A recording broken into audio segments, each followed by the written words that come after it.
এটা নাও, এটা নাও।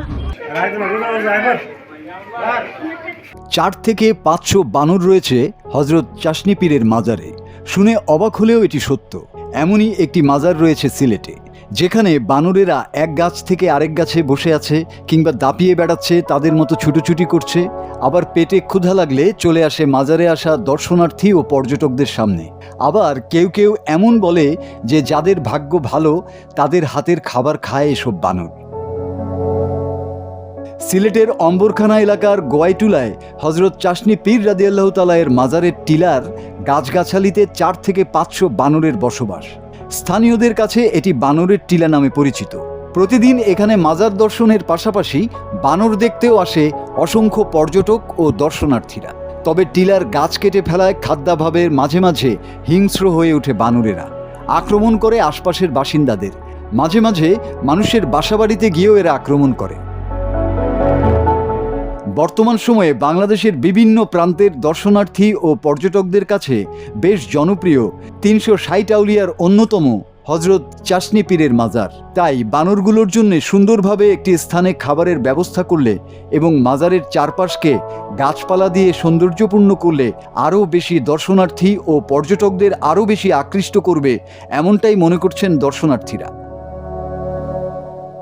মাজারের দায়িত্বরত খাদেম বলছেন, মাজারের জায়গা দখল করে বাসাবাড়ি করা এবং মাজারের আশেপাশের জায়গা দখলের জন্য গাছপালা কাটার ফলে ফলজ গাছ না থাকায় বানরের খাবার সংকট বেশি।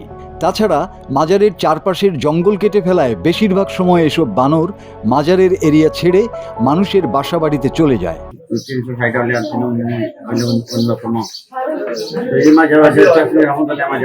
একটা বৈশিষ্ট্য আছে বানরগুলা, মানে বানর আছে।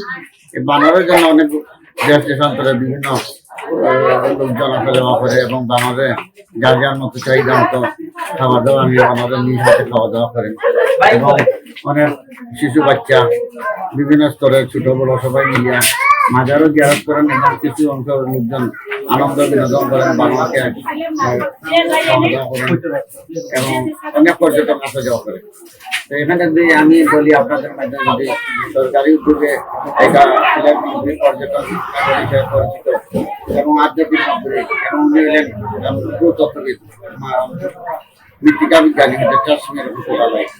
এই মাজারে মনে করেন যদি সরকারি উদ্যোগে মাজারের রক্ষণাবেক্ষণ বানরের খাবার দাবার একটা ব্যবস্থা করা যায়, তো আশা করি আমাদের 5 নম্বর ওয়ার্ডের গোয়াইটুলা কলবাহানি এলাকার পরিবেশে সুন্দর হবে। বানরগুলো অনেক সময় লোকালয় চলে যায়, লোকালয় চলে গেলে অনেক সময় স্কুল ছাত্র বা শিশু বাচ্চা পুরুষ মহিলা অনেক সময় খাবার দাবার চলে চিপচিপ থাকলে বানর মনে করে তার জন্য কিনছে। অনেক সময় আছে বানরকে লাভ দিয়ে এগুলো নিয়ে আনে।